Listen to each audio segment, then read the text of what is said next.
O trabalho em espaços confinados existe muitos riscos. Quais são esses riscos? Como que eu posso identificar eles? Vem comigo, vamos aprofundar isso nesse vídeo.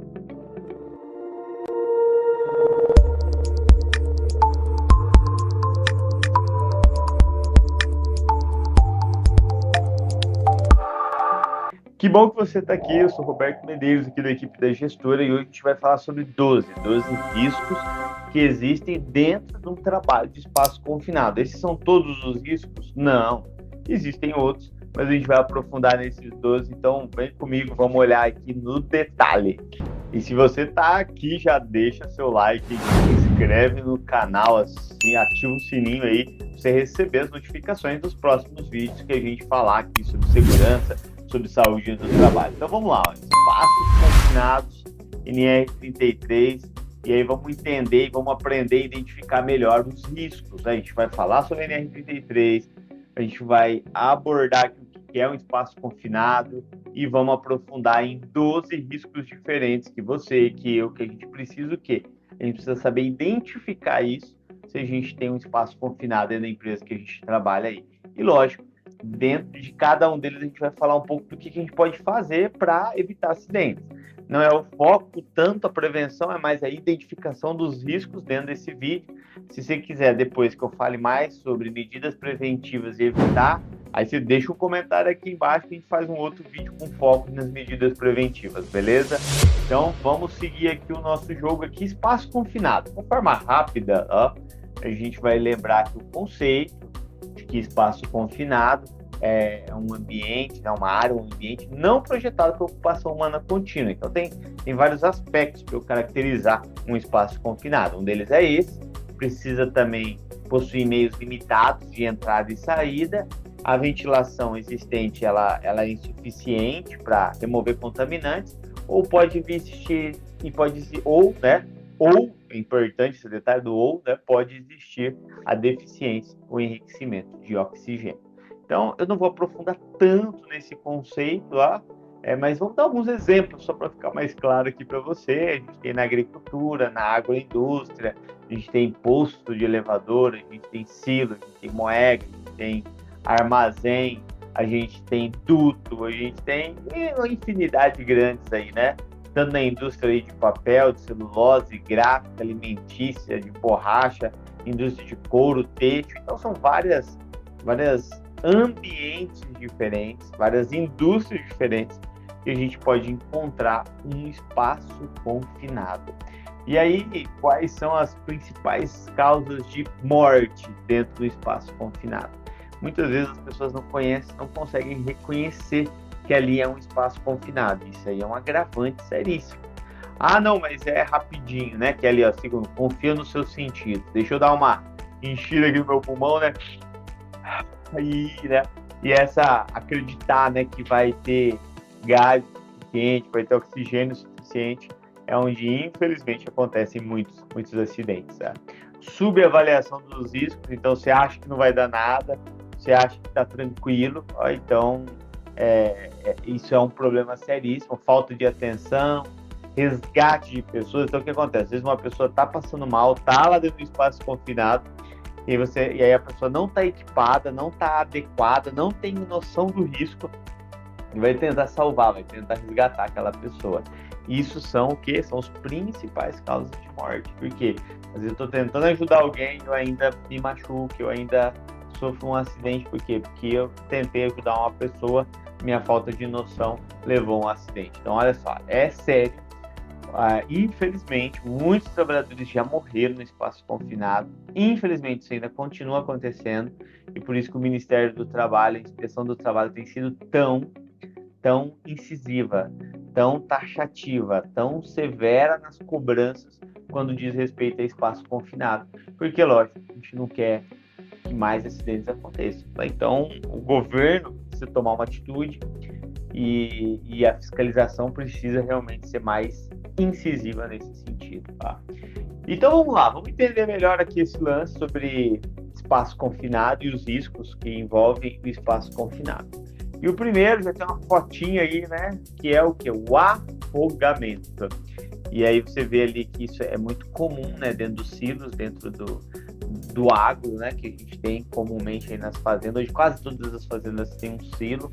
Você vê aí lugar que não, às vezes não é fazenda, mas são grandes armazenadores de soja, de milho, enfim, de vários produtos, tá?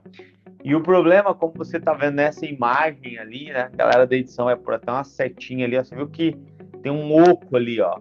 Foi puxando, né? Foi puxando os grãos e criou uma camada oca. O que que acontece? O trabalhador sobe lá no silo, dentro do silo, tá? E aí o que que acontece? Ele é puxado por esse, quando, né, quando desmorona isso, e aí a gente chama isso aqui de afogamento, né? Esse desmoronamento de placas de grãos. Por que que elas formam essas placas? Por diversos motivos, né? Normalmente o produto ele fica muito tempo ali armazenado, às vezes ele precisa ficar muito tempo, né? Mas às vezes a umidade dele vai grudando uma no outro, criando placas, e essas placas às vezes não vai naturalmente, né? Quando você está fazendo esvaziando ou quando você está transferindo de um silo para o outro. E aí, às vezes, vai um trabalhador lá dentro, sem os equipamentos certos, e infelizmente, aconteceu inúmeros acidentes de afogamento.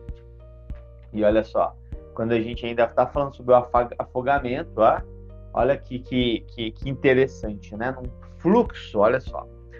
Eu vou ler aqui junto com você aqui para a gente ir entendendo isso aqui, ó. No caso de um fluxo de 100 toneladas por hora, uma pessoa de 1,70 m pode ser dragada pela massa de grãos em 13 segundos. Olha só isso. Eu tenho 1,73 m, né? Então, olha, 13 segundos é muito rápido, isso é muita velocidade, tá? Então, é só se for extremamente necessário entrar lá dentro. Se você for entrar lá dentro, tem que desligar, tem que bloquear os equipamentos, a galera tem que estar sabendo, não pode trabalhar sozinho, tem que trabalhar com 2 pessoas, tem que estar amarrado, tem que estar, né, ancorado, ó, usar o termo correto aqui, ó. Inclusive eu vou deixar um link de outro vídeo de NR33 que a gente deixou, explicando um pouquinho melhor a estrutura da NR33, de vigia, de trabalhador, de supervisor, de não trabalhar sozinho, tá bom? Então vai estar no cardzinho aqui, vai estar embaixo na descrição também, maravilha? Bem, a gente falou primeiro de afogamento, tem o sufocamento também, porque aí é quando desmorona essas placas, né? Então às vezes os trabalhadores entram ali para bater ali naquela placa, para ela cair, isso pode formar uma avalanche, e essa avalanche pode soterrar, pode sufocar, pode encobrir a pessoa, e esse é outro dos tristes acidentes que acontece, tá? E a questão do sufocamento não é nem só nesses casos, mas é, por exemplo, ali, ó, inadvertidamente, um operador pode acionar o equipamento e aí tem uma pessoa lá dentro por causa de uma falta de um sistema de segurança, de trava, de lacre, de etiquetagem, tá? E aí pode ter esse problema aqui. Então tem que ficar antenado aqui com relação ao espaço confinado. Olha um outro risco aí. Um outro risco é o difícil acesso aos riscos ergonômicos. Sim, os espaços confinados, como característica do espaço confinado, o acesso é difícil, o acesso não foi projetado para ocupação humana, então é difícil de entrar, é difícil de sair, é difícil de se locomover lá, é desajeitado, sabe? É difícil para você fazer um resgate no caso de uma emergência. Então esse é um outro risco que existe dentro do espaço confinado, que é a dificuldade de acesso e o risco ergonômico que existe ali, ó. Substâncias químicas corrosivas, gases e vapor. Sim, isso aí também é outra coisa que, inclusive, pode gerar esse efeito dominó, né? Esse acúmulo aí de gás, né? Tem alguns gases que são mais densos, tem alguns gases que ficam mais na parte de baixo do espaço confinado, outro na parte do meio, outro na parte superior, depende do tipo de gás. A gente pode falar isso em outro vídeo com mais detalhes também. E aí o que acontece? O efeito dominó. Entra uma pessoa, fica, vou lá ajudar, vai lá sem os equipamentos, sem ligar uma aeração, sem ligar um sistema de ventilação ali, fica também. Por quê? Porque aquele gás está concentrado ali. Então é o efeito dominó. Cai um, cai outro, vai caindo 2, 3, 4 trabalhadores ali. E se não chegar alguém ali com percepção para entender que o jogo não é entrar lá, você vai ser mais uma vítima, talvez isso pode demorar, pode custar a vida de uma pessoa. E o que acontece? A falta de oxigênio, ela causa, né, desorientação, perde os sentidos. Olha só isso aqui, ó. Uma atmosfera rica em nitrogênio, por exemplo, tá? Basta 2 respiradas para que a pessoa perca totalmente os sentidos. E aí o que acontece? A pessoa vai gritar socorro, não dá tempo nem de terminar de gritar socorro, ela já está inconsciente. É muito rápido, pessoal. Então tem que ser preventivo, não tem como, tá? Olha aqui, problema do espaço confinado, iluminação. Às vezes tem lugar que é difícil, de iluminação é insuficiente, isso aí complica entrar ou sair do espaço confinado. Existe o risco de energias mecânicas e hidráulicas, né? Então a pessoa pode se machucar, ela pode morrer, ela pode, né, gerar um problema seríssimo ali por causa do quê? Por causa dessas energias que existem aí. Ruído. Sim, existe alguns espaços confinados onde o ruído é muito alto, produzido pelos próprios equipamentos, pelas ferramentas, e isso, claro, vai atrapalhar a pessoa, desenvolver o trabalho, pode dar um problema na audição, então esse é um outro risco que pode existir dentro do espaço confinado. Por que eu estou falando que pode? Porque cada caso é um caso, você precisa avaliar o espaço confinado que tiver aí dentro da sua empresa. Por exemplo, queda de objetos. Por isso que é obrigatório o uso de capacete, inclusive. Por quê? Porque esse é um risco que existe dentro do espaço confinado. Risco biológico, sim. Risco biológico é outra realidade. Né? Nos próprios armazéns, às vezes chove, cria aquela água cria ali uma série de risco biológico ali. A gente tem um problema aqui com a hepatite A, com a leptospirose, que são exemplos de doenças por causa de adquiridas em galerias, onde se faz reparo e manutenção de cabos telefônicos, cabos elétricos, dutos de saneamento. Então, é um risco que existe. E aí a gente precisa olhar isso para tomar as medidas preventivas. É claro, a gente precisa saber identificar isso também. Para quê? Para a gente pôr isso no nosso ProGR, pôr isso dentro da nossa matriz de riscos e perigos ali, e claro, estabelecer as medidas preventivas. Eu já estou na 11 aqui, hein? Passa rápido, hein, pessoal? Passa rápido, se você não deixou seu like, deixa o seu like aí. Inclusive, se você precisar de um treinamento de NR33, entre em contato com a equipe da gestora. A gestora tem uma equipe completa aí de profissionais para fazer o treinamento aí na sua empresa, para fazer um inventário do espaço confinado, para dar as orientações aí. Entre em contato com a equipe da gestora.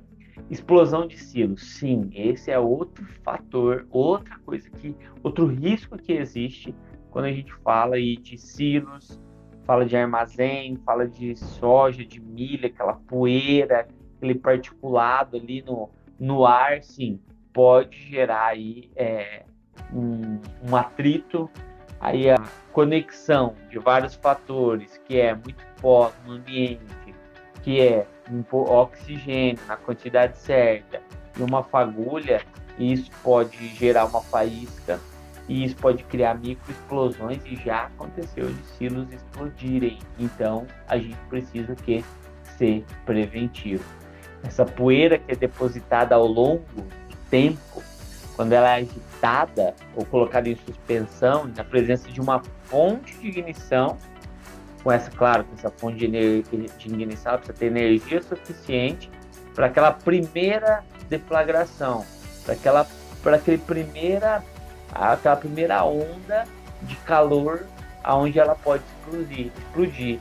E aí o que vai acontecendo? Vai causando vibrações subsequentes pela onda de choque, e aí isso realmente causa uma explosão. Então tem que tomar cuidado, tem que ser preventivo, tem que limpar muito bem o silo, tem que diminuir o máximo possível dessa poeira, porque senão esse é outro risco significativo. Pó do milho é um dos produtos com o índice de explosividade mais altos. Então tem que limpar, tem que promover uma boa ventilação, tanto diluidora quanto exaustora. Os equipamentos têm que estar com boa manutenção, né, para evitar essa fonte de ignição, porque às vezes está um fio mal encapado, às vezes está um fio com sobrecarga, às vezes está sem aterramento. Então tudo isso tem que ser observado, tá? E realmente seguir as orientações para entrada no espaço confinado, aí, as normas de segurança. Tá? Exemplo aqui da agroindústria, onde provavelmente foi realizada a manutenção inadequada, uma solda, e gerou uma grande explosão. E 12, para a gente fechar aqui os nossos riscos, tá?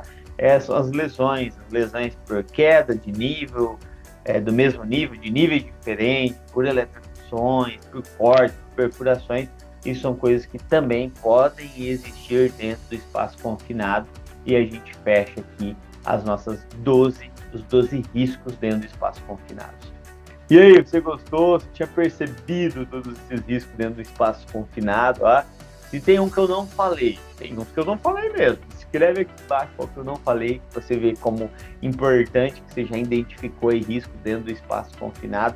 E escreve aqui embaixo, tá? Se você gostou, deixa o seu like. Claro, não esquece de deixar aí. Opa, não, gostaria que aprofundasse mais X ou Y. E escreve aqui nos comentários que a gente vai entender que está no caminho. E aí a gente pode aprofundar um pouco mais esses assuntos aqui. Satisfação ter você aqui e logo tem mais vídeos que aguarda aqui no canal. Valeu, um abraço!